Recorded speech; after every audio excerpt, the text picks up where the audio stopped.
What a more American way. Remember 9/11 9/11.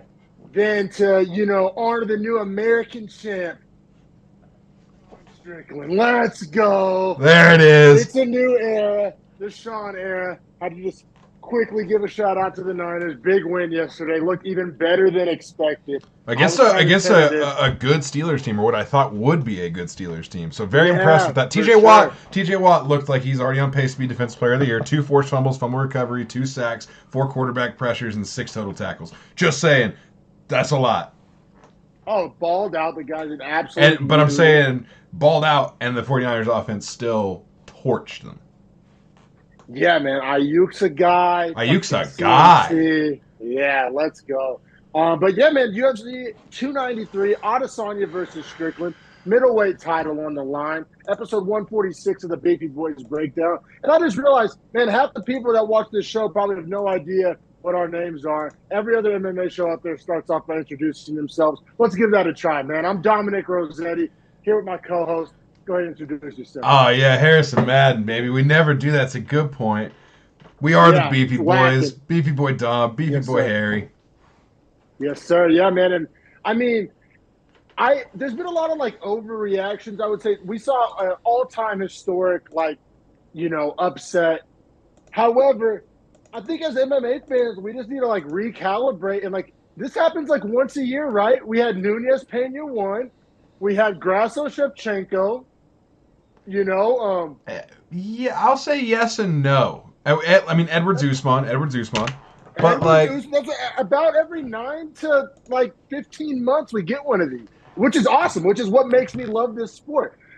I agree, but if you think about it, we're talking about, and Nunez and Shevchenko, that's almost a different kind of stratosphere, and Izzy as well. I think Usman was kind of getting to the end of his run, in my opinion, just age, his knees, knowing how bad his knees are. Nothing taken away from Leon, and he did dominate him in the rematch, but Leon also caught him, right? Yeah. Whereas I think the big difference is Grasso and Pena both won their fights and looked really good in their finishes, but Strickland dominated pillar to post, man. Yeah, you're right. That does make this one a little different. That's what's so different. There's no question. There's zero fluke argument, right? When Leon got his, we're all that seemed pretty lucky. Went on to prove credit to him, right? Credit to him. Agreed. And we're about to watch the Grasso Shevchenko rematch, and the reason why there's a rematch because we all had that same feeling, kids, with that lightning in a bottle, kind of caught her slipping, sunk in the choke. Well, and then Pena, we're about to find out. And then Pena Nunez on the other side of the spectrum is we watched Pena get dog walked for 25 minutes. 1,000% proved it was a fluke. Oh yeah, which I thought was super, super interesting. I mean, there's no such thing as burying the lead. If you're watching the show, you're an MMA fan. You know Sean Strickland won the title. Now, I saw something interesting. DraftKings released some future odds, and if in a rematch, Adesanya's minus 250 again. Crazy! I would put money on Strickland in this case. And we can talk about why. I think the breakdown of why is important is actually the breakdown of the fight, but also bro, what is Izzy gonna be able to do? Because Strickland's style actually negates all of Izzy's weapons. I think there's a few adjustments Izzy can make. Izzy, and it sounds weird saying something so simplistic about a striker as sophisticated as Izzy. And so if you disagree with this take, leave it in the comments below. But this is kind of my takeaway, man. Izzy, very complicated, sophisticated striker, known for long-rangey weapons. If you notice, in this fight, he was throwing a lot of hooks. But you know why? I think it's because it worked against Poatan, and he kind of fell in love with the hook knockout. It's something we say about lower-level fighters. I mean, Izzy is human, or that was kind of one of my takeaways is that okay, this worked against Poatan. Poatan's in his mind was better than Strickland, i.e. should work against Strickland. Obviously did not, but that's just kind of one of my takeaways, one of my theories, hypothesis of what I saw. I don't know how you saw it. So here's what I would say about it is that Strickland's defensive stance is that Philly shell, right? Which is super rare in MMA because the gloves are smaller. It's way harder to make that effective. And the thing about the Philly shell is is hooks are what devastate it, right? Like when Marquez caught Mayweather, Okay. it was the hook because the jab, Okay. the Philly shell allows them to rotate their body off the center line, but they have no side to side defense on their face. They're actually just using head Okay. movement, right? So the hook is what actually is Strickland's enemy in the Philly shell. However, Strickland was just, I mean, no fear and parried the hooks super well. That's why I'm convinced Strickland, like stylistically, is a problem for Izzy because not only can he sit here in the shell, but he'll read the hook and reach his hand out and parry it out the side. Yeah, such good parrying. You don't see parrying in MMA that often. Also, I forgot which account it was. I wish I could shout it out, but saw some MMA account on X talk about how what separates like Strickland's Philly shell from like a Bobby Green's Philly shell is like Strickland utilizes like the teep and the body kicks way more than like Bobby Green. The teep and weight distribution are the other two things I would point to in this fight that are problems for specifically Izzy. But like, so if you think about it, Izzy's other weapon, right, as a kickboxing counter striker, is he wants to pull you into him so he can land these devastating low kicks, kind of take away your lead leg strength, and then that's when he starts coming with the hooks, the combos, switches up, puts you with your back to the fence, starts to go to work, things like that, right? Well, the problem with the leg kick strategy for Izzy here is Strickland is so square in his stance and his feet are so close together, he has no weight on his front foot. And he has the teep, right? So he's always raising the knee. So every time Izzy would come for a low kick, he was either getting it checked or Strickland was pulling his leg up and just letting the kick sweep his foot out. Check the shit out of Izzy's kicks for sure. And you're right. The part of like being scared, like obviously, so Strickland in round one gets the big knockdown, and you could argue that fight like could have been stopped. I can't even go as far as to say should have been stopped. And here's my argument for that. Like if this was like random no-name prelim fighters, I think that's a stoppage. I think the ref was giving Izzy the benefit of the doubt. And I don't think that's up for debate. Now, you could argue he should give Izzy's earned the benefit of the doubt. He should get the benefit of the doubt. And I don't necessarily, I'm not going to push back on that. But I think that if this is a Dana White Contender Series fight, or I'm wearing a King of the Cage shirt right now, if this is at the King of the Cage, like that's probably stopped. Like, I agree with that. Sean Strickland actually came up in King of the Cage, ironically enough. I didn't even really put That's that two tight. together Didn't know before that. I put this on. But yeah, Sean Strickland. But so getting that knockdown, and I mean, no, I guess let's get into our usual kind of podcast format. Like, did you go 10-8 in round one? No judge did. I did was not. Watching, like I think it was Schmo, Helen Yee did like a watch along with Marvin Vittori and Chris Curtis. I already know. Jamal Hill. I already know Vittori scored at 10-8. It's not even a question. So did Jamal Hill, which I found interesting. Okay. So, okay.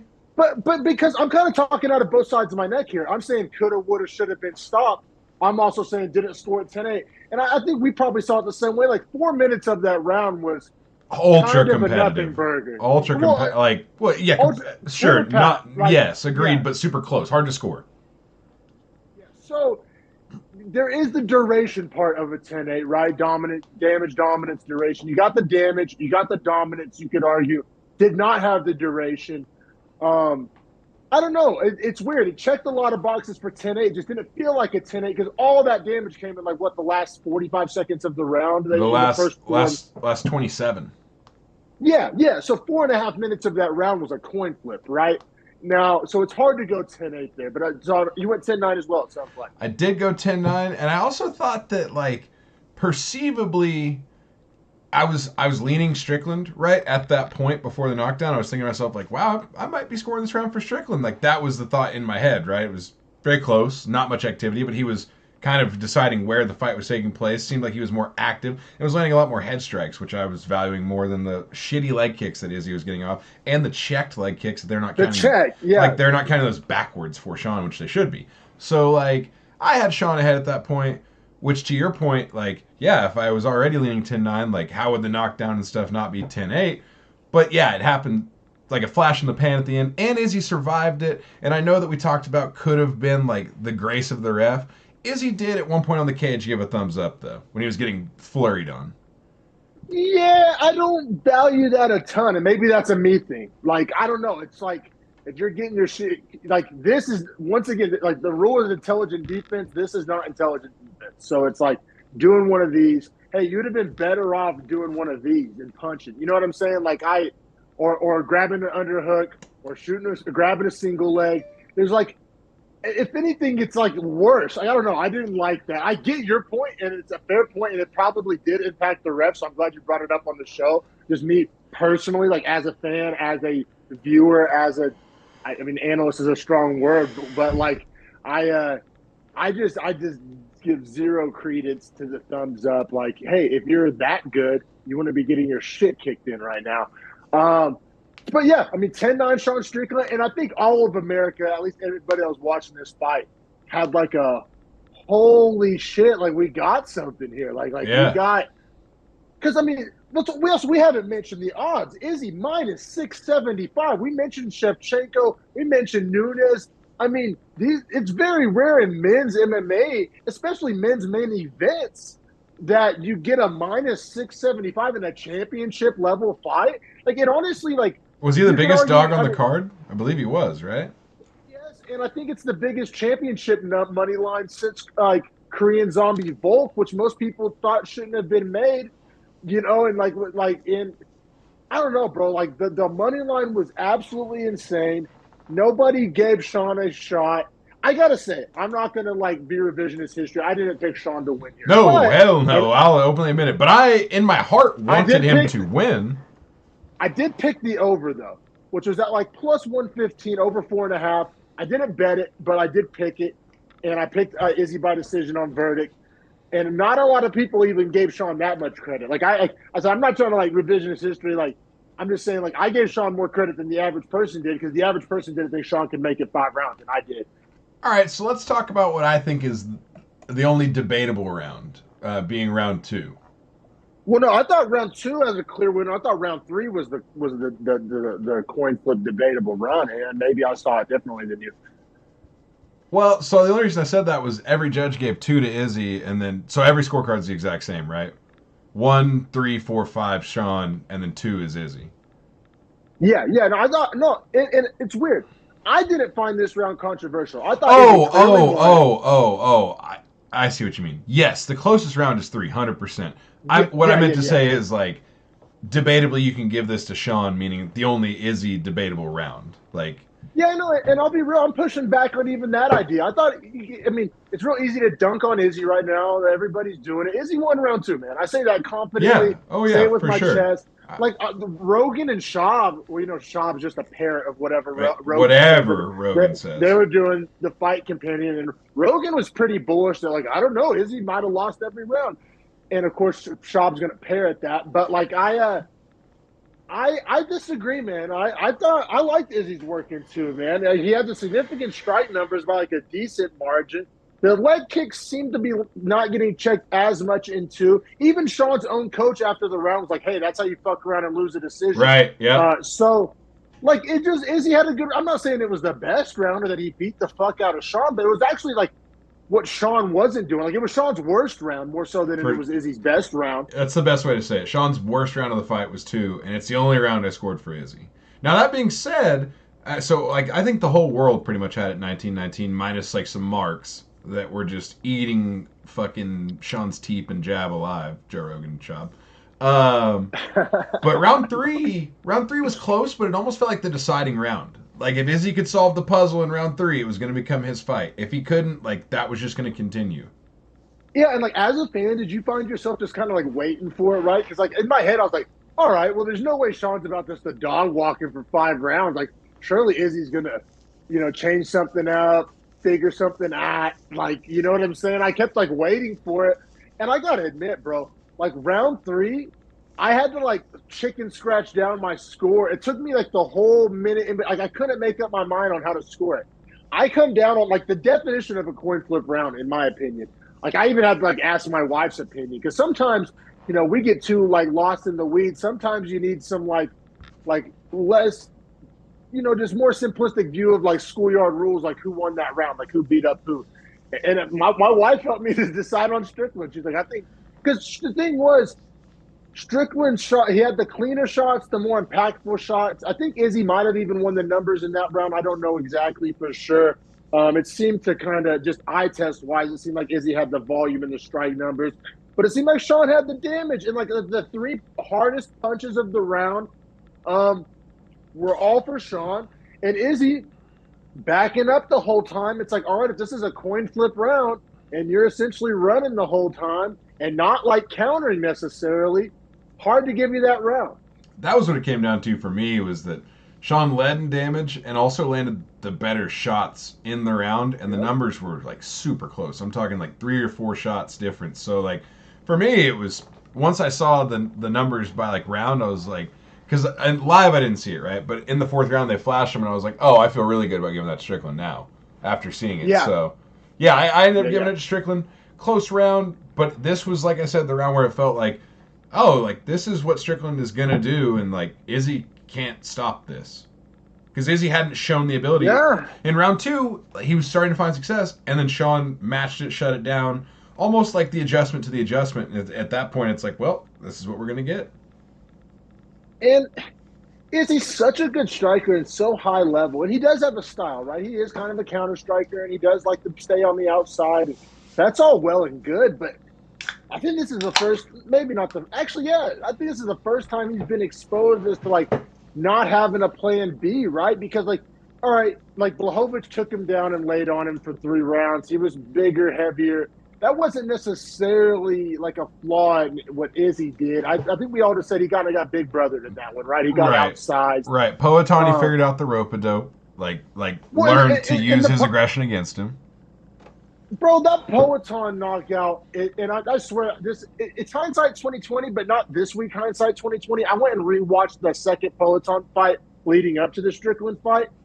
And, bro, he was losing that fight, and it was kind of fluky. Like, you can say, rope-a-dope seems a little revisionist history to me. Like, he was getting beat up and landed an insane shot. That's my interpretation of it. Beauty's in the eye of the beholder. You can call it rope-a-dope if you want to. He was getting beat up through a shot and it landed.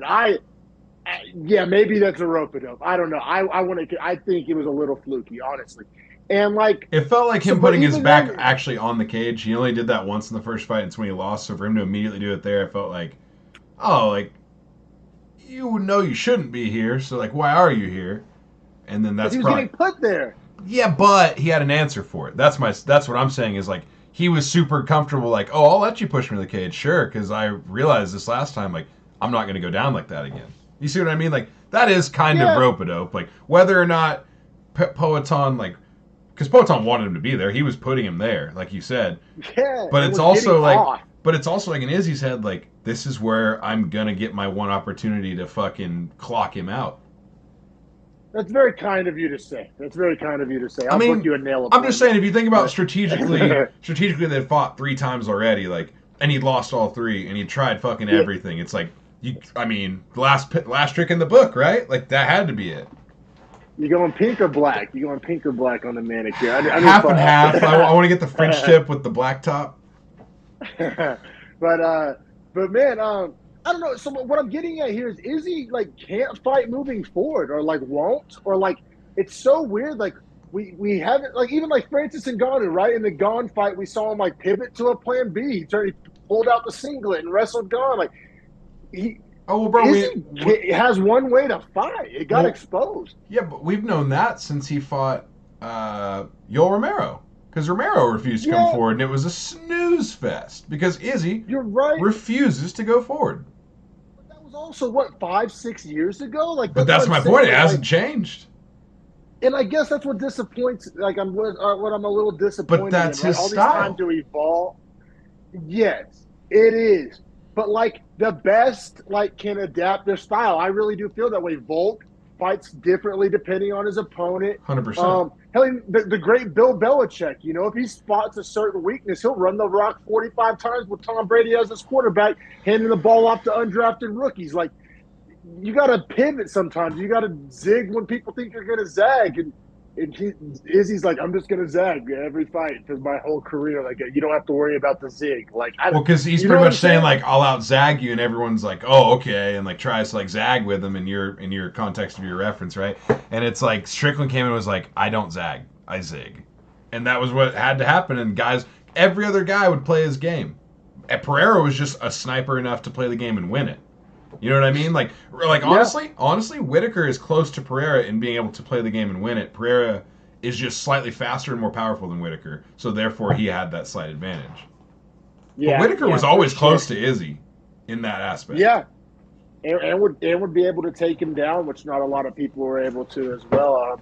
Looking back now, on that rivalry, I do want to talk about what's next because a lot of people are calling immediate rematch. I disagree. Sean clearly wins 4 and 5, right? To get that, so every judge gives Sean 4 rounds, give Izzy that second round.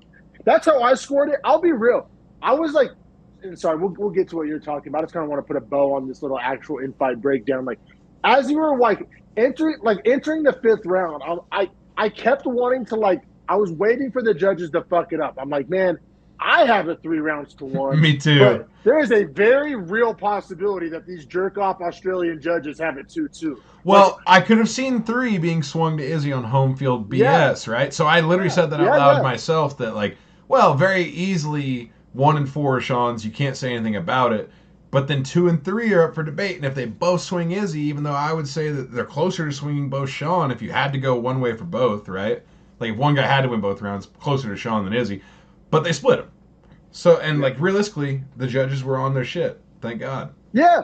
But I was waiting for it. I was like, there's no way the judges are going to not hose Sean here, right?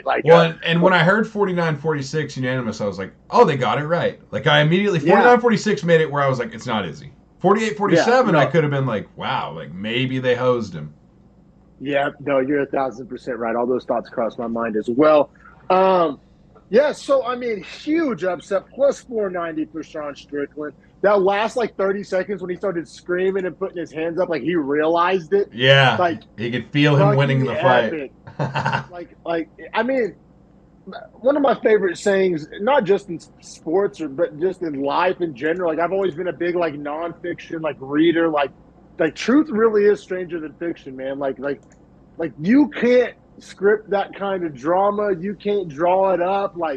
That was so raw and pure and natural.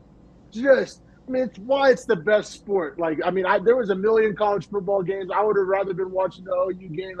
I watch MMA on Saturdays for that reason.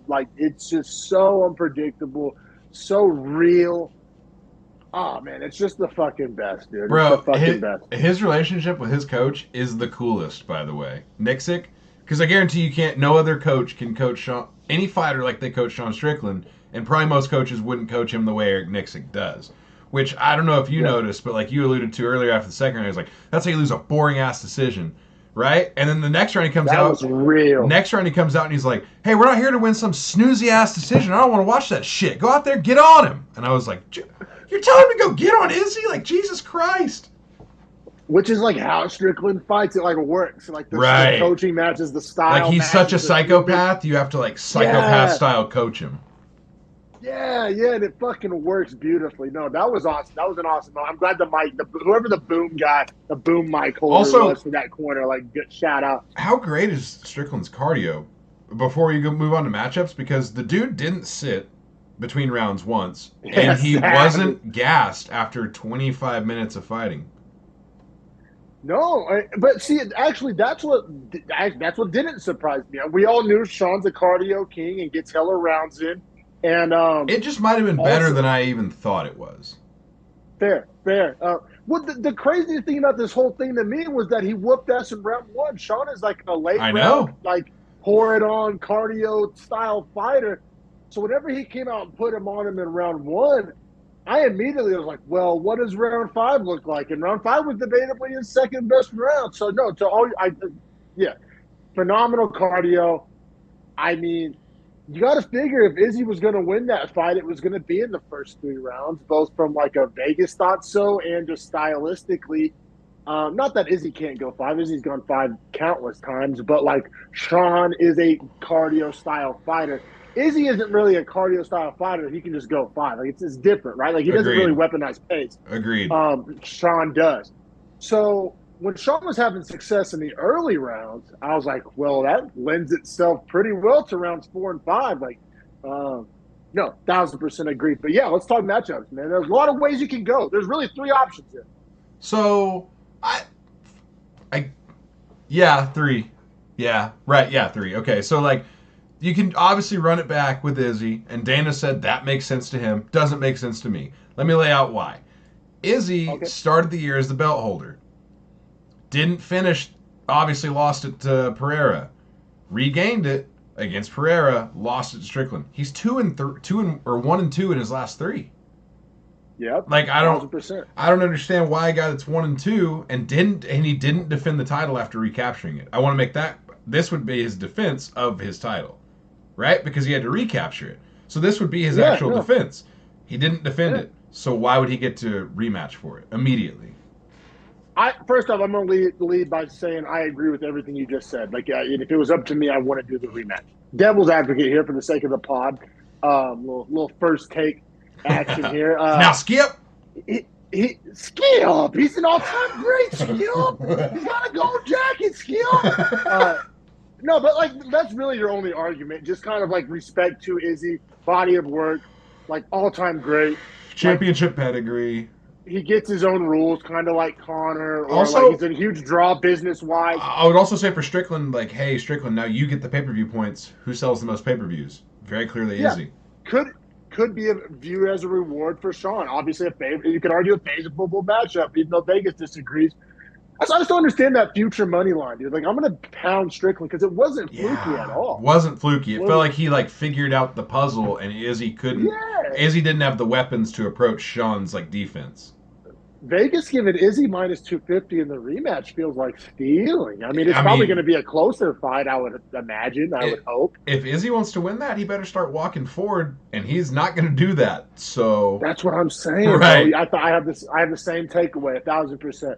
Also, but here's another reason why, and like I said, I agree with your take that they shouldn't do a rematch. I'm just going to offer one more reason that they shouldn't. I think they could do the rematch. See, I think there's a different verbiage between immediate rematch and rematch.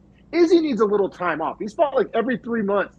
He's fought like 4 times a year for like the past 6 years in all main event 5-rounders. Like, hey, give him 9 months. You know, it doesn't have to be a year and a half. He doesn't have to John Jones it.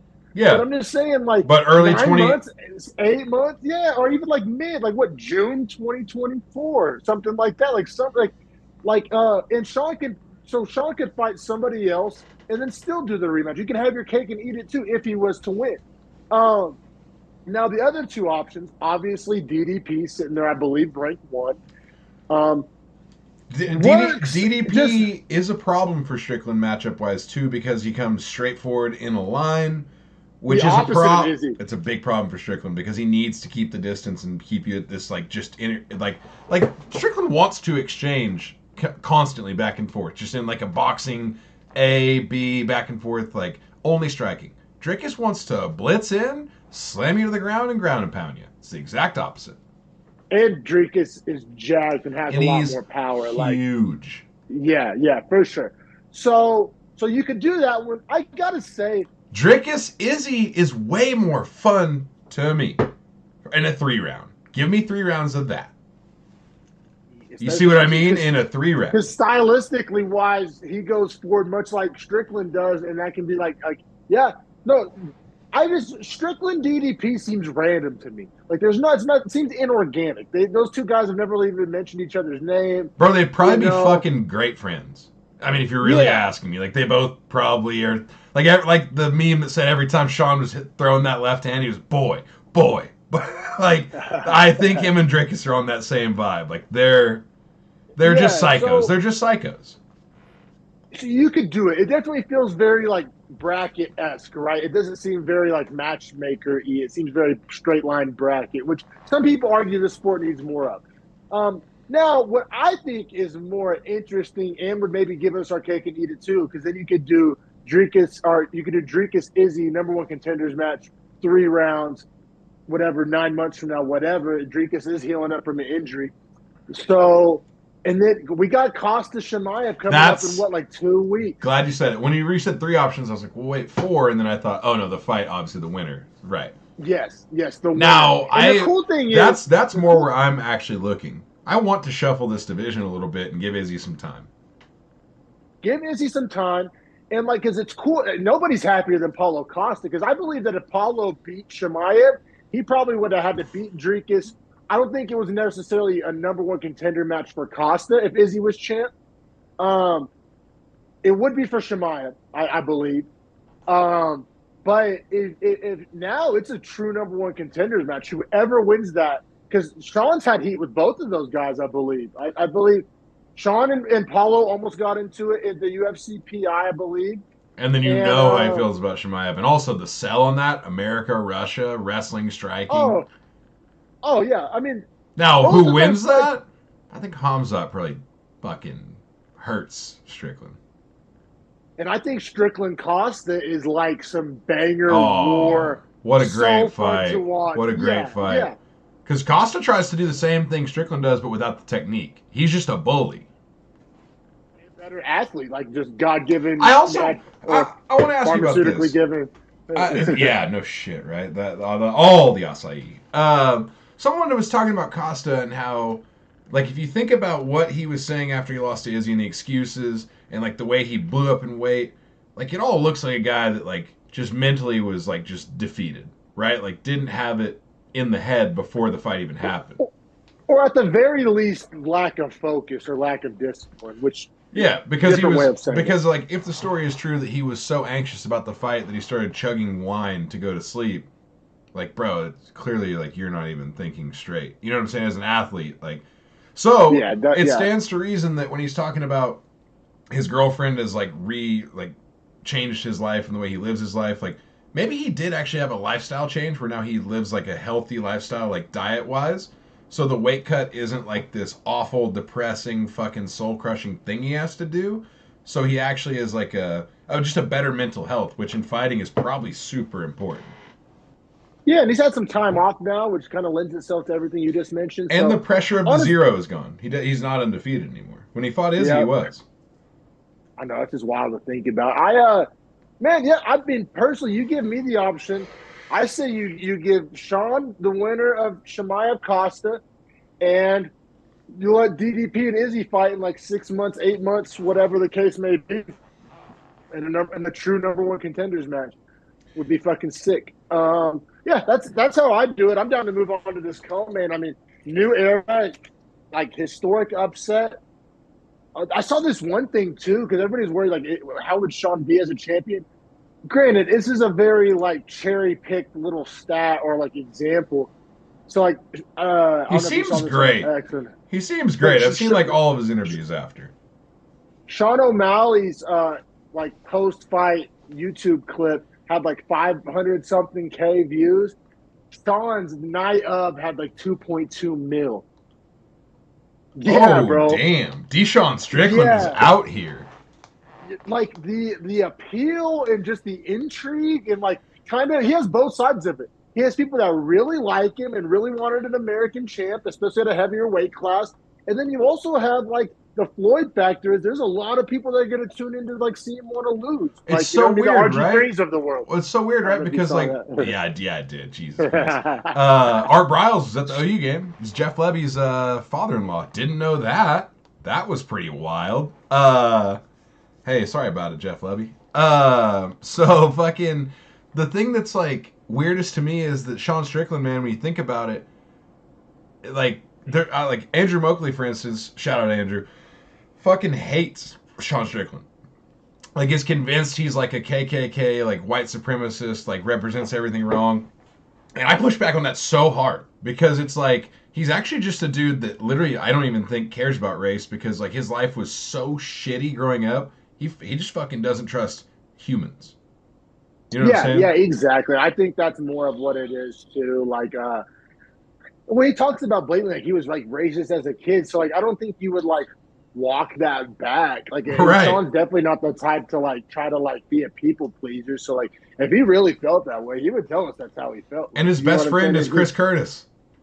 Oh yeah, exactly. And he even made a statement saying that like everybody that's ever like hurt me in my life was white, and everybody that's ever helped me in my life was black or Mexican. Like, so I think the narrative that Sean Strickland's like a racist skinhead is like that's grasping. It's just an uneducated take. Like RG3's probably seen like 2 IG reels and like formed his whole like opinion about a guy. When we've been going through this process for years with Sean Strickland and have kind of learned his little, call it a shtick if you want to, like, I just don't think that he's like necessarily has like some. As I said, if he the last thing he does is have a filter. So if he felt a certain way, like we would all know it. Yeah, I think trying to label him as this or label him as that is, and I think people that grew up in like big cities, like we grew up in Oklahoma, bro. Like, cause Sean's always like, "Oh, I'm a white trash piece of shit," and people hear that and they're like, "Oh, white trash piece of shit equals racist."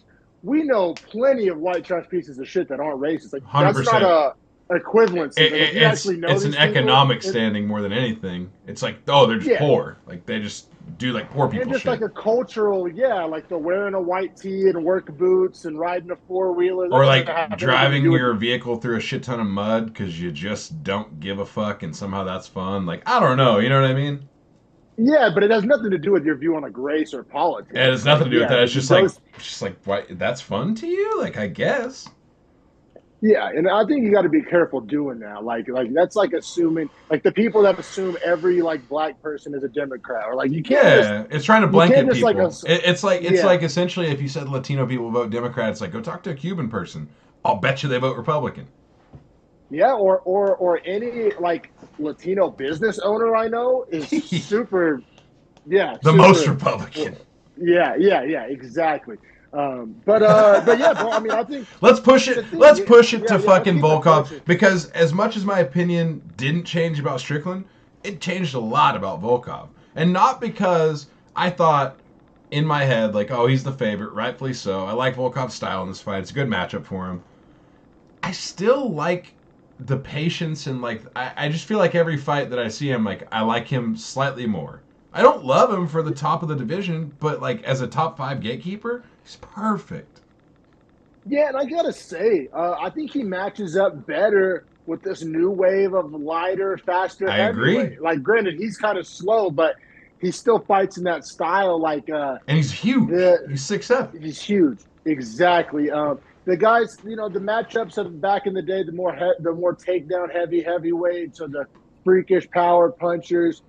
That I think he matches up better with this more skillful generation of heavyweights. And there's some interesting matchups you can do, moving forward. Now, yeah, we got Tai Tuivasa plus 185, 6th ranked heavyweight in the world, taking on Alexandr Volkov, minus 225, 7th ranked heavyweight in the world. And this was kind of the, I don't want to say loser goes home, but like, the loser is like fighting for checks, not belts. You know what I'm saying? Like this was to decide like who still has like a run. Some sort of belt rub on him. Yeah, 1,000%. Like, is a viable in the conversation. It's like, I mean, Sean Strickland just got a title shot at 5 or 6. Like, the winner of this one, an injury here, and like something weird happened. A feud outside that like sparks the fight. Like, who knows? Yeah, you're in the conversation. The loser of this is firmly not in the conversation. Like, it probably won't be. So a lot on the line here. Did you score around 1 at 10-8? Because it was one-sided. So one-sided. I did go 10-8, and I felt bad in the moment because I was like, man, it's not like Ty's even that beat up, but he just had no damage. Like, I mean, he just couldn't land on Volkov effectively, and Volkov was just feeding him hands. Not even the most powerful hands, but the accumulation of hands. You're right. Ty's so goddamn tough and so goddamn game that it kind of optically didn't look 10-8, but then I started looking at my notes. Like the dude landed. Of a 10-8. Bro, did you see the strike numbers through 2 rounds? It was absurd. It was absurd. Well, like, so, like, I think in round 1, Volkov landed like 60 punches or 49 punches. Because it was like a 45 and then like a 65 split in his 2 rounds. 2 knockdowns, which like in boxing is like an automatic like 10-7, I'm pretty sure. Yeah, and on some bullshit, they only credited 1. Yeah, that's bullshit. He definitely had 2 knockdowns. He landed a head kick. And then the most violent part of the round might have been the standing elbows against the cage. The elbows, Jesus. So you had all one that cut together. Tai open bad too. Yeah, so you have the visible damage, like the duration, the damage, the dominance. That's 10-8 all day. And I bet Volkov. He was the final leg of a parlay that flukily got busted. Bro, fucking Jack Jenkins bullshit. Bro, we both went. We had different parlays. Would have both hit. 3 for 4. Would have both hit. And Jack Jenkins was winning the fight. Let's just be honest. We haven't broken it down yet. Was winning the fight. Like, Chepe Mariscal's leg had 2 minutes left on it. Fuck. For sure. God damn it. Yeah, that was a bad beat. That's like a backdoor cover. Like, that's a backdoor cover in fighting. Bad beat, for sure. Now, what really, I guess, shocked all of us, I think it's fair to say. I mean, we just mentioned that Volkov pieced him up on the feet, badly 10-8'd the first round. So you would think that, he's going to win this fight by knockout or decision. Nobody had Volkov by sub on their bingo card. Nobody. Yeah, I mean, the odds on that had to be wild. But honestly, when you look at Volkov, like, as a fighter, and I believe in his, like, I mean, he's 47 professional fights, right? So, like, there's going to be some subs on there, of course, for him. Not obviously, he got subbed by Aspinall. But, I mean, if you look at his sub wins, it's 3 triangle choke, 2 rear nakeds. So you're not thinking that he's, like, this proficient expert, right? Like, even if he is going to get the sub, I mean, that's 3 out of 37 wins. So keep in mind, you know what I'm saying, like, percentage-wise, nothing. Not likely to happen. Just, exactly, yeah. A numerical right, standpoint. and so to see him go to the ground and start actually working to get to position, get to mount, start working for arm triangles, I was like, oh shit, like, Volkov's going to do some jiu-jits. And then he comes out with a very strange submission. Yeah, he ends up getting the Ezekiel choke, which is cool because I've heard that word thrown around. It's obviously, I think, 3 people in the history of the UFC have landed one. They've all been heavyweights. Definitely like a body pressure downward type of choke. That's the real Ezekiel choke. The way Alexei Oleinik does it, I mean, it's real, don't get me wrong. But you're not supposed to be giving up full mount to get that choke. You're supposed to be in full mount to get that choke. Does that make sense? Yeah, yeah. Like, Oleinik is a fucking wizard to be able to do that the way he does that. And speaking of, man, God, Senko, first time ever having Senko on a pay-per-view. She absolutely crushed it. She's great. She's great. So good. And it's cool because she managed to explain. I've heard the word Ezekiel choke. I'll be completely honest. Before last night, if you told me to, like, explain it to you, I would get exposed and look like a fucking casual because I had no idea. It's a rear naked from the front. Where you have your fist on their neck and you're squeezing their head, so it's like this, and their neck is in between your backhand, like here, and your fist is in their neck. Senko explained that to all of us viewers so just simply, right? She doesn't do it in a way where she tries to be the smartest guy in the room. Like, she just point blank tells you, like, what is happening and how it's happening. And I found it so just informative, and I was like, "Oh, that's an Ezekiel choke. How fucking like I just learned something new." You know what? That's a great point, D-Mac. Because the way she said it was a rear naked from the front. It's a rear naked with the hidden hand from the front. It perfectly tells you, like, oh, like, so I'm here and then I'm on the front. So, like, okay, like, oh, exactly. I was in my living room, just like kind of like, oh, that is what that is. Right? Like, yeah. Exactly. Yeah. No, Senko absolutely crushed. So much better than Bisping, so much better than Cruz. I like Felder, but she's better than Felder too. She's better than Rogan. Like, if you're talking about, like, take your fandom, like, of the humans out of it, just who's better at the job of explaining to you what the fuck you're watching, Senko's the best by far. Now, there may be somebody else who's funnier or charismatic or whatever that you may like more. They ain't better than Senko, I'll tell you that much. 100% agree. Let's talk about what's next for both these guys, right? Because Volkov was 7, Tuivasa was 6. I'm thinking Tuivasa falls to probably 9 behind Almeida, behind Spivak. Volkov slides up to 6. Everyone else obviously slides up. Now, that's interesting because then Tuivasa's 9. He doesn't fall behind Spivak. He looked way better than Spivak did. Spivak looked like dog shit. Spivak lost to 2 in 2's home country. Ty lost to a guy behind him in his home country. But Ty also, like, had some success. Spivak got, like, goose egg. Okay, well, let's let Spivak fight in his home country, against a guy ranked behind him. Like, I think we would expect less from Spivak. Although, odds-wise, you're right. Odds-wise, you're right. Like, yeah. If Spivak fought Tuivasa, I'd probably take Tuivasa. I may lose the bet, but I would take it. Like, have they not fought? Did Spivak not dog Tuivasa? I don't believe so. Am I tripping? I'm looking it up right now. Yeah, he subbed him and... Oh, wait, no. No, you're thinking of Sakai. The But yeah, no. So I mean, and Spivak just looked way worse than me. Now you could argue he looked worse because he was fighting a better fighter, Oh no no and no that no may no no be no the no no no argument. no no no no no no. 2019, he got submitted by Spivak. I knew I wasn't crazy. Oh, okay. In All his right, home fair enough. country by Spivak, no less. Fair enough. Yeah, fair enough. That's also back before Spivak got really fat. Oh, but But that's worse for Ty. fair enough. Fair enough. I'll take that L. I'll hold that L. I'll hold that All I'm L in saying that is, case. like, I But love Tuivasa, but he's fought in the UFC for so long, and his skill set is so limited that it's the exact same as the Mark Hunt story. He's just gotta like get his KOs where he gets them, and like he's not gonna be a favorite because he doesn't bring anything else but KO power. yeah, fair enough. But I I mean, love him. honestly. So yeah, I mean, you could do whatever you want with those guys. To be honest, like I said, I think Tuivasa, he's going to be headlining fight nights, right?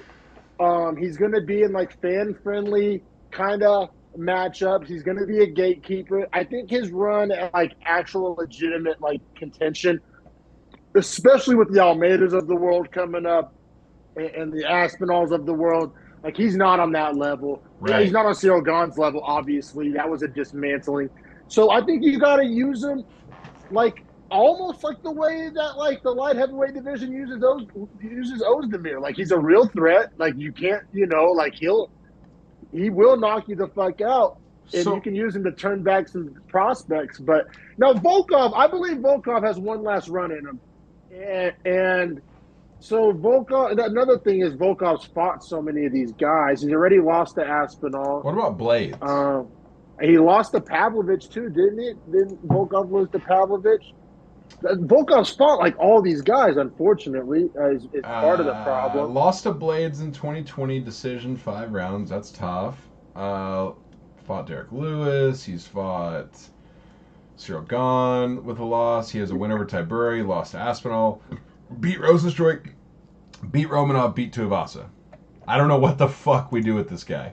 Yeah, that's what's so tough. Like, You know it's what? almost like the I actually, Almeida fight would have been perfect for bro, Almeida's book. it's so unfortunate, but I know what's going to happen. What's that? Aspinall is probably going to fight Gahn. They're probably going to force that to happen.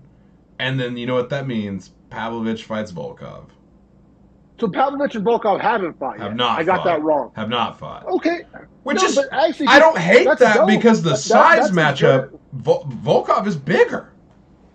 I was about to say it's really like the biggest fight Volkov can get. So like it's Yeah. in a way you can't be like, oh, poor Volkov, he has to fight Pavlovich, because otherwise he's going to be fighting way down in the ranking. Well, and if So you're it's the that's probably a UFC, main event. yeah, 100%. And if you're the UFC and you're telling, or fight night like or pay per view co-main potentially, but like For sure. if you're the UFC and you tell Pavlovich like, hey, win this in the title shot, like you got next, and it's number 6, it's like okay. No, it's a win-win. It's about as good of a scenario as either of these guys is going to get. Because you're right, Pavlovich. I mean, that's a way easier win for Pavlovich than Aspinall, in my humble opinion. And then, like I said, Volkov, it's as big of a name and a rank as he's going to get. So, I mean, yeah, I think that's what you do. It's kind of what you got to do. I think. Like I said, I would have done Almeida, but Almeida's booked. Who's Almeida booked against? Is it Blades? No, it's oh god, it's who is Jalton? It's somebody high. Oh, it is Blades. Holy shit, November Yeah, 4th. yeah. So. Oh, that's a banger of a fight. Yeah, that's sick. That's sick. But let's keep it pushing. Go from heavyweights to flyweights, man. Big win for Volkov. Like I said, extends his run, keeps his championship aspirations alive. And then Tuivasa kind of sends him to the shadow realm of being a Neil Magny. Yes, sir. I'll look forward to those Fight Night Apex main events. Let's face it. But we'll keep it pushing here to Manel Kape. Do you want to? I'm gonna grab a beer. Do you want to talk about why he's fighting Felipe dos Santos real fast while I'm going? Yeah, he got to. It's definitely a part of the story. So Manel Kape's had an insane streak of bad luck. I think he's had 5 fights either canceled or pulled out or whatever kind of verbiage you want to put on that. So he hasn't fought since December of 2022, which time-wise isn't a ton, but he was booked against Alex Perez, he was booked against Davison Figueiredo, and he was booked against Kai Kara France. All title challengers, former belt holders, huge fights that would have gotten him, that would have pretty much all been number 1 contenders matches. He finds himself. This poor guy's always getting fucked. Yeah, man, and so it sucks. He's been in a really tough spot. So that's why he had all that venom towards Izzy. That's why he threw the bottle at Kai Car at the press conference. Because I understand it's the straw that broke the camel's back. He's paying for coaches.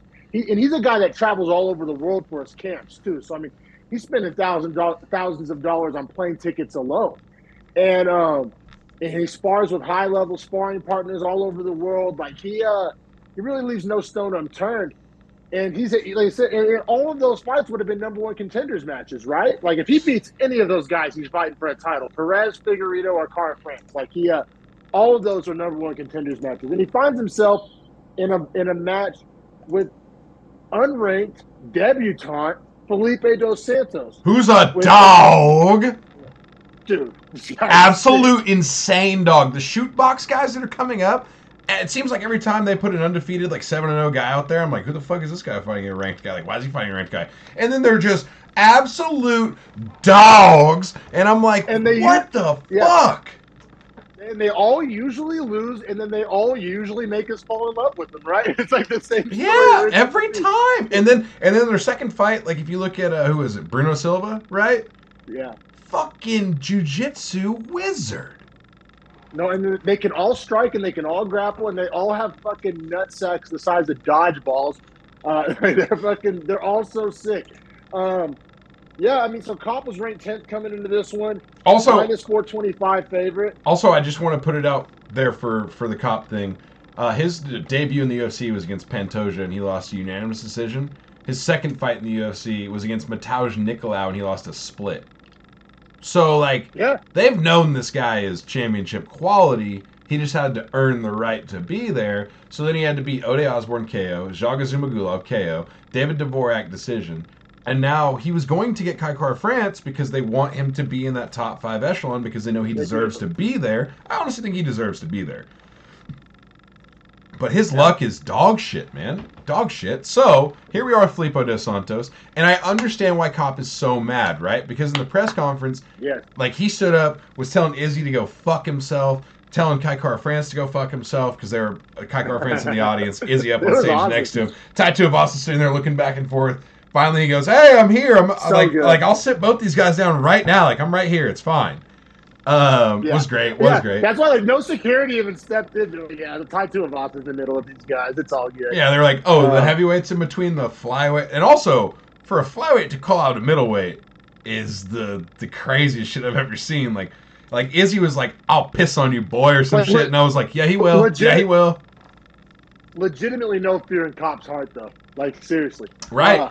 But I just say all that to say that now he has to fight Felipe dos Santos, and if I'm Kape, I'm so mad about this, man. Because, like, not only do I not get the opportunity to fight a top 5 guy that I deserve to fight, but now I gotta fight this fucking crazy, hungry dog that I could lose to for what? For nothing? Yeah, not to mention the finances. Wasted camp. Right, not to mention the finances you already addressed, like how much he already spent to just be there. So, like, yeah. He's probably breaking even. Yes, I understand why Manel Kape is so pissed off. Like, I get it, actually. Me too. I'm fully on Kape's side here. Like, I actually kind of used to be a Cara France guy, and, like, this whole scenario kind of made me not be. And it sucks because Cara France got a concussion, I think, like, a month ago or something. And, like, long term, that is probably the smart move to not fight a month after being concussed. But, like, a lot of people have done it. I'm just going to say it that way. A lot of people have done it. It depends on how bad it is, right? If you're like me where you're out snoring for 4 minutes, probably you need to pull out. But if it's just like a flash KO, hey, man, don't be an asshole about it, You got a month.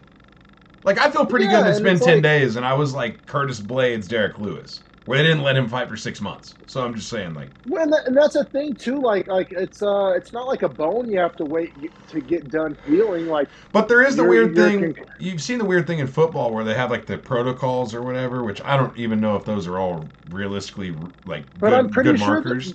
But there are some guys that, like, say they feel good and can't pass those things. Yeah. And if that's what it was, like I said, I don't want to dunk on Kai Kara France, but at the same time, I'm also Team Cop here. Me too. Kaikar France, long tongue. Let's get to the breakdown of this fight, though, because, dude, his tongue is the Gene long. Simmons of flyweight. God damn, his tongue is long. Like, every time he's doing this shit, I was like, bro, your tongue is on your chin. That is crazy. The ladies of New Zealand are big fans. He's the baby. He's the baby alien of New Zealand. That is a deep cut reference. I hope no one knows. But man, let's dive into this fight, bro. Because I mean, we got to go round by round. Yeah. I have the word like war and anger, like in close war, like littered throughout my notes. I mean, this is one where my scorecards kind of don't do it justice. Yeah, I mean, I legitimately feel like there's an argument for either guy in every round. Agreed. I agree. I think 3 is the closest, most debatable round. I think 2 might be thereafter, but I thought 1 might have been Kape's best round. That's interesting. I gave 1 to Dos Santos. I think that illustrates our point, though. Really? I don't know if that's hot take here. Yeah, I mean, so the strike numbers were basically even. So you got to go to these kind of like tertiary, subjective. I think damage might be the primary you could measure, even off strike numbers. Like, because I think one guy was hitting harder. I thought all of Kape's best moments came in the first half of the round.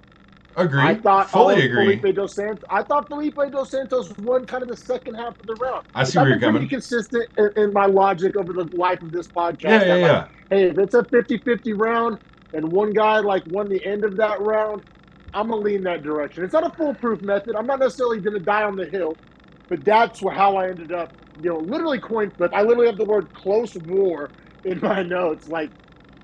So I don't think anybody you could give. Like I said, I started all this off by saying you give every round to either guy, and you're not crazy. I gave it to Dos Santos in 1. I thought Kape had Felipe Dos Santos more hurt because I know Dos Santos actually landed twice on Kape in round 1 where it like had Kape, well, not really wobbled, but like checking in and out. Like, big reaction. Yeah, like big I don't know if reaction. I want to be here type shit. But I also thought the biggest reaction came from Santos from a Kape combination. So, and that being said. That's what made this fight so crazy. Every single round, they like wobble each other like multiple times. Continually. Like they would rock each other over and over. I was like, God damn. Like, it's so lucky this fight is at flyweight because if you guys were lightweights, you'd be knocked out. Yeah, for sure. So, like, I honestly, and it might be, I've thought about this before, but when I have no expectation of a guy like Santos, and I'm like, oh, just late replacement, whatever, Kape's his big favorite, and it's such a close round, and Kape has, like, really strong moments, so does Dos Santos, I almost find myself, like, leaning to the favorite, like, oh, no way, like, this underdog, like, actually, like, you know what I'm saying? Almost the disbelief. Yeah, I have the opposite reaction. I'm such, like, if I'm watching a sports game, it doesn't matter the sport, and it's not my team, I'm rooting for the underdog. Oh, so, we're different. Like, I have the opposite psychology. I cheer for the Terminator, not John Connor. So, like, I just want to see the favorite fucking just, Darth Vader. Oh, no. Like, if I'm like, I found myself cheering. It was Kentucky versus Eastern Kentucky. I randomly was watching it the other day. Actually ended up being a competitive, like, pretty entertaining game to watch. And I found myself, like, cheering for Eastern Kentucky. Like, I don't give a fuck about Eastern Kentucky. Also, a hilarious random fact to learn. Eastern Kentucky's mascot, the Colonels. Tight. As in Colonel Sanders, Kentucky Fried Chicken. That's They're tight. the fighting fucking buckets. The fighting 10 pieces. The fighting 10 pieces. Bro, I love it. I don't know. So that's just the... I love it so much. And I think the only problem for me is, like, I watch Halloween, and I'm cheering for Michael Myers the whole movie. It sounds like you want the people to get away. I don't know. What a psychopath. All right. Now, we'll keep it pushing to round 2. Another banger of a round. I got to say, if you're ranking the level of, like, bangerness, not a word I know, but 2 is, like, the least on the scale, still a banger. It's just not a... Like, on my scale, it goes banger, then war, then close war. This was a banger. Like the other rounds were close wars. This was just a banger, a lowly banger.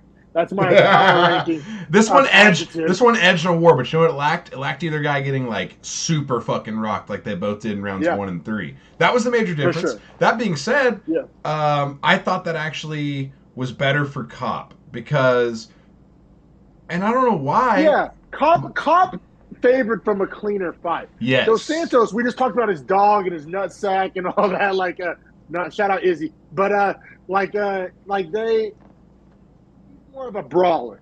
Kape is a very polished, high level, world class striker. So like this the kind of cleanliness of this round, I agree, favored Kape. It was a more crisp performance from Kape. I agree, but I also have in my notes here too that Santos not getting hit as hard in the first round matters a lot too. Like I didn't think he was eating the same level of damage. He might have been doing as much, but he was still not eating as much. So like I found myself in this weird spot where I was like, damn, this round's so close, but for different for a de-escalation of the reasons, it's still close. Like but you went Kape in two, right? Yeah, and these guys do get fight of the night. I do go Kape, but I was really close to Santos again. And then Strickland got a performance bonus, obviously, right? Yep. And did Volkov? That is the one I don't know about. Let me see. I got it right here. Let's see. Strickland. Nope. Not Volkov. We do get it on the main card, though. It is a main card bonus. Fair enough. So, yeah, I have it 1-1 going into the third. You have it 2-0 going into the third. And by the way, no problem. Honestly, 1-1, love the scorecard. Could see the lawyer ball. It'd be super fucking hard. 2-0 Santos. And can definitely see the 2-0 Kape. I could see a Santos fan trying to make that argument. You know what I'm saying? I'll give it a little bit of leeway. It's closer to being 2-0 Kape than 2-0 Santos. I think is what the point you're getting at. Fair enough. Round three, I mean, maybe the best, most entertaining round of the whole fight, which is saying something because the fight was entertaining pillar to post. Man, I had this as a coin flip round. You know, like 4 minutes into the round, I'm like literally like, how the fuck do you expect me to score this? And it sucks that a fight, such a war, such a banger, comes down to something as simple and kind of non-violent as this. But I thought the Kape late takedown kind of stole the coin flip round. I thought that it was a coin flip banger of a round. Kape got the takedown. I think it was the first takedown for either man in the fight. And, like, I don't know. It was so close that it just tilted the scale for me. I gave round three to Kape, like, based purely off the takedown, which wasn't even the most consequential takedown. It was just so close. I was looking for a reason to score it for either guy, and Kape gave me a reason to score it for him. So I thought this round was like the most, you could argue the first, but this one was also a war, but almost like a Dos Santos.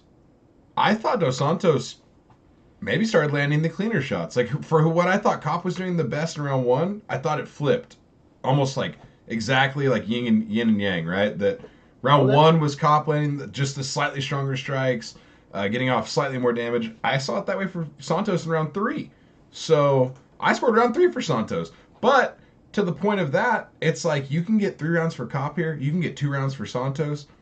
And if you're a lawyer baller, you can get 3 rounds for Santos. But it just shows you this fight is insanely close. Insanely close, which for Dos Santos to be 23 years old, making his debut all the way across the world. He's from Brazil, so it's like the same travel time basically as coming from the U.S. Kape, I think, trains out of Thailand and stuff, so he's at least in that hemisphere. Yeah, I mean, just a fantastic fight. I mean, I'm definitely Felipe Dos Santos on my radar 1,000%. Like, I think that you could fight him against Dvorak or Nicolau or something in his next fight. You know, he proved that he's like that level of guy. 100% agree.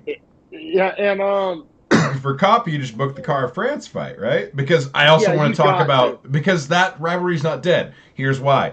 Manel Kape was on fire on the microphone after the fight. On fucking fire. Yes, and in other words that begin with F as well. And they end with an OTS, not a C, not a CK. Yeah, everybody kept using the word F-bomb to try to like get around it. I was like, F-bomb means fuck. This is I was like, that's a gay slur with an F. Like you got to call it the right name.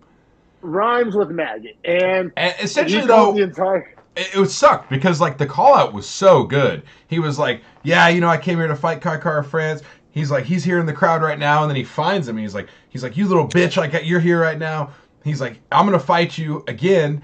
And he was like, if you pull out this next time, I'm going to come to your gym and I'll spar you at your gym. And he was like, you and all your teammates are blank. And it was like DC immediately, like, he's loving. He's like, fucking god damn it. Just like rips the mic away and is like, doesn't even say Manel Kape, ladies and gentlemen, just like rips the mic away, like pushes his hand away. He's like, fuck, man. This is the second time it happened on the 9. That energy was flowing. Hey, shout out Charles Radke. I'll say, it's not that I support it. I'm going to frame an argument here. I know their name. I love that it happened in Australia, a country with whack freedom of speech. It's illegal. You can't say that. I know. So that's the only thing. Like, I'm so pro freedom of speech. Like, if that happened in America, I'd be like, oh, across the line. I mean, it crossed the line either way. Like, I'm not a big fan of that, word. It's not my favorite, but when you do it funny, I'm like South Park. I'm like South Park, bro. Like, if it's offensive but it's funny, I'll get it. It's comedy. And like, he was legitimately so mad. He also just fought for 15 minutes. Language. It's dope. He speaks so many different languages because he travels all over the world. Like, I think he speaks some Thai, Portuguese, he speaks to the Brazilians in Portuguese. He speaks pretty solid English. He's from Portugal. He's born in Portugal. So I imagine he speaks, which is the same as Brazilian Portuguese. But like, so I don't know. Just an interesting guy, Manel Kape. I just love that he's stuck like in a country without freedom of speech, that he just like rubs their noses in it, and like, I don't know. That's the only argument I'll make that like kind of like made it cool, was the fact that he did it in Australia and they don't have freedom of speech. So suck it. Yeah, it was so good. It was so good. I mean, this whole fight week was essentially one big like commercial for the Kai Kara-France matchup. Like, the next time they fight, it's probably higher on the card. Like, you know what I'm saying? And unfortunately, I want to see Manel Kape win now. Like, Kai Kara-France completely sold me as a fan. Like, before all of this shenanigans, I would have been rooting for Kara-France. Same. But sounds like he's a spoiled little bitch now. You know what I mean? Like, it's kind of the vibes. But let's keep it pushing. But yeah, we'll keep it pushing for sure, man. We got more heavyweights up next. 2 more fights. We got a ex-NFL player who is not Greg Hardy, which is good. Versus it's Austin Lane, for anyone wondering. Taking on Justin, the biggest mouth and mustache on earth, Tafa. I mean, this is Mark Hunt, small Mark Hunt versus. I mean, essentially, I don't know what to say. I mean, he still cuts to 265. He just doesn't look like. I don't know. Mark Hunt looked like he was fucking 340 in there. I have no idea why. Well, I think it's like the wideness of the shoulders. He doesn't. I mean, they're still wide, but they're not Mark Hunt wide. And I mean, the guy he's fighting is huge too. 6'6", 242 pounds for Austin Lane. Lane coming in at plus 165 dog. Tafa coming in at minus 200. Neither one of us bet this fight. Just, I don't know. I like Tafa, but I didn't like the value. And it is a rematch because the last fight got ended super early by a super gnarly eye poke. And guess what? We get another eye poke at the very start of the round, and it's like, you got to be fucking kidding me. And also, Austin fucking Lane, every time he tries to get distance, he puts his hand out like this, like fingers out. It's like, bro, you can't do that. And then also when he gets in close, he swipes the face away with his fingers out. It's like, bro, you can't do that. Like, quit doing that. Like, Lane needs to go train with Strickland. Because if he turned that paw into just a jab, he would be connecting into a parry. I know. And that's weird because he's fucking 35 years old, because he had his football career and all that already. It's his second career, so I think it's just too late. Like, it's the reason why I love MMA. I'm interested in MMA. I'm 29. I'm not about to start training MMA at 29. Like, you're just too far behind the 8 ball. I wish that wasn't the case, but it is. He's 35, trying to learn on the job and be a good athlete, and it just doesn't work, man. It doesn't work. It's just I started skateboarding at 26. Like, I'm not gonna go to the X Games when these guys have been skating since they were 6. 7 years old. Yeah, exactly. And it's just the thing. I started playing football when I was 7. Guess what? I ended up being a very good football player, and had to played collegiately and all that. So it's a lot to be world class at any sport. Golf, fucking you got to do it your whole life. Like, it's a lifetime of training, quite literally. For any sport. I heard people talk about tennis, and apparently there'll be people that start early, whatever. But by age 11, they're auditioning for the national team, and they're really good, right? But then the national team coaches will apparently watch them as kids and be like, oh no, they have habits that we can't cure because they know tennis so intimately from the last 60 years of tennis progression and development. They're like, oh, we can't take that out of their swing, and it's good for them now, but when they're professional adults, it will be a hindrance, so they won't be great. And they literally know that. When football, I mean, like I've seen it happen in football too. Football gets talked about as a sport where you can just out-athlete people, and some guys can, but even not really. Like, there was so many guys that were great athletes that tried to come over from wrestling or track or basketball that just, I mean, in a combine would look phenomenal, but just when it came time to actually play football, they just weren't that good at the sport of football. And me, I was the opposite. I was a pretty mid-athlete. Like, I wasn't unathletic, but I was by no means a freak show. But I just, like, was good at the game of football, and I understood the game of football. Fighting's the same way. Like, Austin Lane is a freak show athlete, but you can't learn fighting at 35 years old. Until proven otherwise, I just refuse to believe it. 100% agree. 100% agree. Yeah, diving into it, like you said, early eye poke, you're wondering, like, fuck, man, is this fight going to be ruined again? Ends up Tafa's okay. It's a very light eye poke. And from there, like, wasn't much Austin Lane did effectively in the fight. No, like, I thought, he a left hook and turn his head into a fucking Spalding basketball. Bro, he got pounded on the canvas. Some of the most violent ground and pound I've seen. There was a card, I forget, a couple of weeks back where we were saying the same thing. So I don't want to use too much hyperbole here, but was that the Derek Lewis? Was the last Derek Lewis knockout? We were saying I believe so. I believe so. And it stems from Tafa last fight, dropping a guy with the left, and the guy like pulling up his guard, and like Tafa like turning around and walking away, and the ref being like, fight. I think it was Mark Smith, and Tafa's like, fuck, I guess, and like goes over and like grounds and pounds and wins, whatever, right? Like, it didn't take long after that.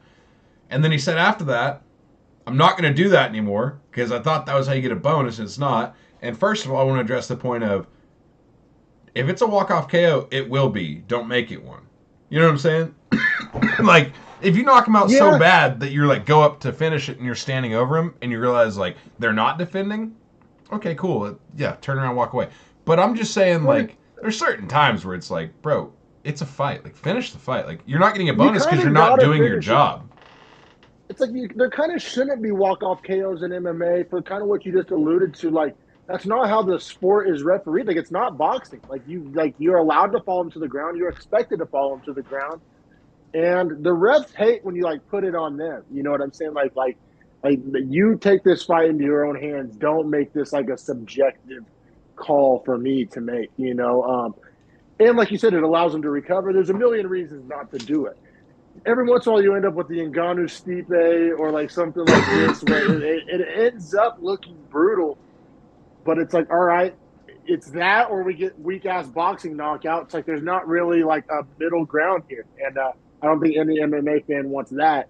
So it's just one of those things. Every once in a while, you gotta fucking dribble like you're Kyrie Irving in the paint, somebody's head off the canvas. And I mean, it was brutal for Austin Lane. I mean, that's a bad KO, man. Like, that's one that might be, especially at 35. Like, I don't know if this is the sport for you, man. Go do some private lessons or be a fucking D-line coach at University of Texas San Antonio, or you know what I'm saying? Like, there's no way to earn a paycheck if you're an former NFL player.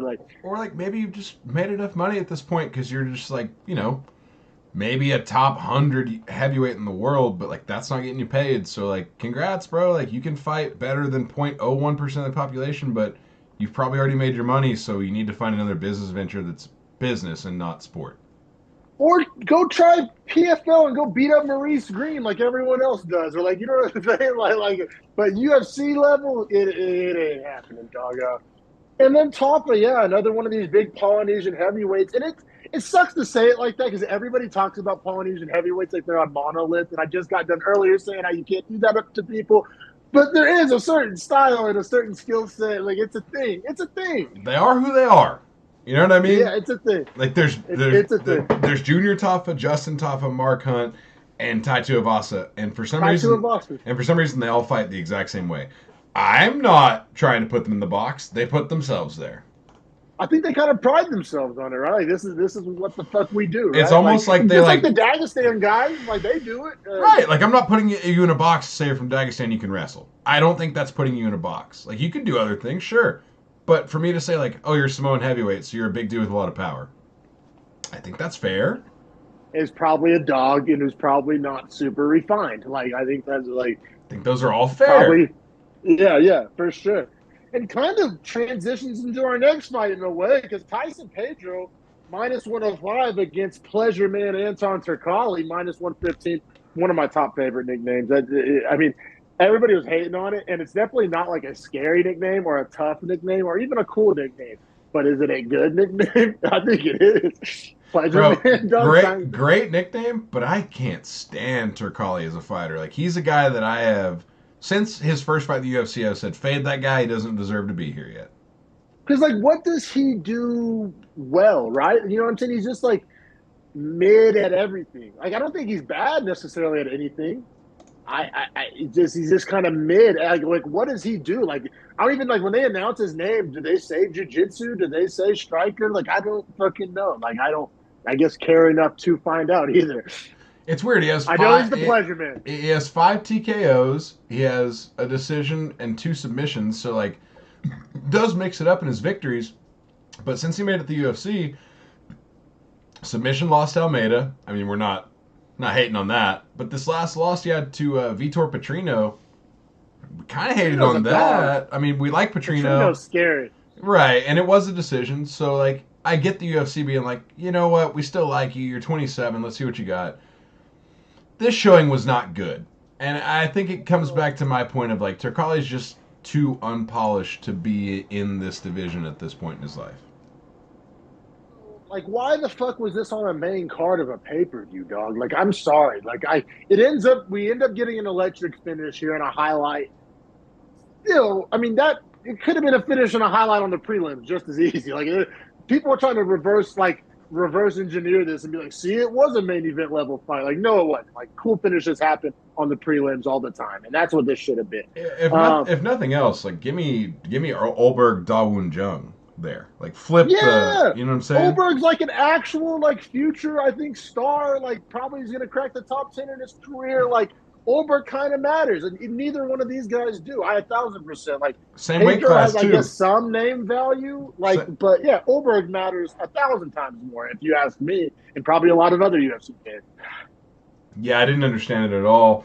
And I mean, diving into it, Pedro looked slow for 30 seconds, and then it was just a slaughter.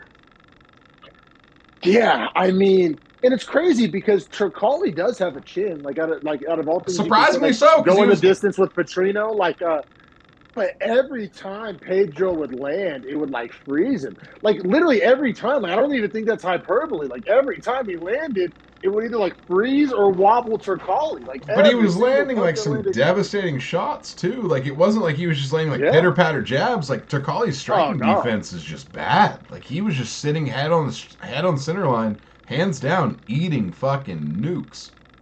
Eating nukes, yeah. Which is I'm not the biggest Tyson Pedro fan, but I know the guy has power. You know what I'm saying? Right. So it's like, hey, how about don't let him just tee off on you? Like, it was literally like T-ball, you know, the ball just sitting there waiting to be crushed. Like, that was Turkalj's fucking chin. Yeah, it was like, hey, here's what we can't. Yeah, hey, Anton, here's what we can't do. Stay on the center line and try to strike with him. What'd you do? Yeah. Try to stay on the center line and strike with him. Yeah, stay on the outside and throw some leg kicks, mix it up in the clinch, literally anything but sit at boxing range with Tyson Pedro with your chin dangling. Which is what he did.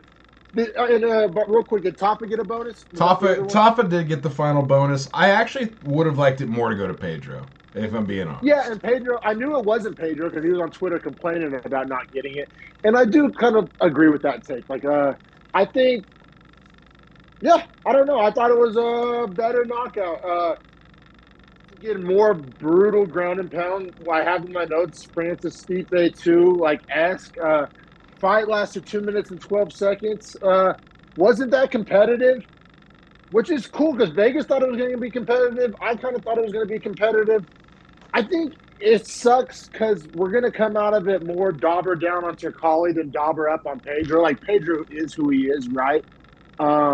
I don't think there's like a renaissance coming or a run coming or anything like that. I think just Turkalj's not that guy. Tough guy, game guy. Like, you know, obviously loves the sport and loves to compete and not taking anything, like not as scared. Like he took Almeida on short notice. Like the guy's a dog, but it's just like skill set wise, it's not quite there. I don't think. I 100% agree, man. Like, as much as I even like Tyson Pedro here, he's not like a world beater, so Turkali No, definitely isn't. no, And it just leaves me no. asking, like, to your earlier point, why is this opening the main card? And also, like, are we trying to build Tyson Pedro? And if so, like, why? Because I don't know that he Yeah, has. I don't know that he has no, the skill set to exactly. be that guy. Like I said, Oldberg's on the prelims. Who like, let's build Oldberg up, man. Like we've been Oldberg guys for a minute now since the first time we watched him fight. Like we believe in Oldberg's. Like, I mean, Oldberg's good, man, and like not that Pedro isn't good. It's just like yeah, like it's not just the relevance to the division, the like future projection of the career. I mean, yeah, I don't know. I mean, having Pedro's name maybe helps sell some tickets in Australia, maybe, perhaps. I don't know, but yeah, I didn't like that this was on the main card.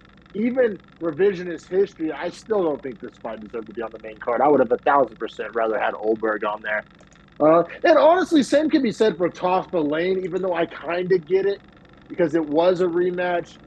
It is heavyweights.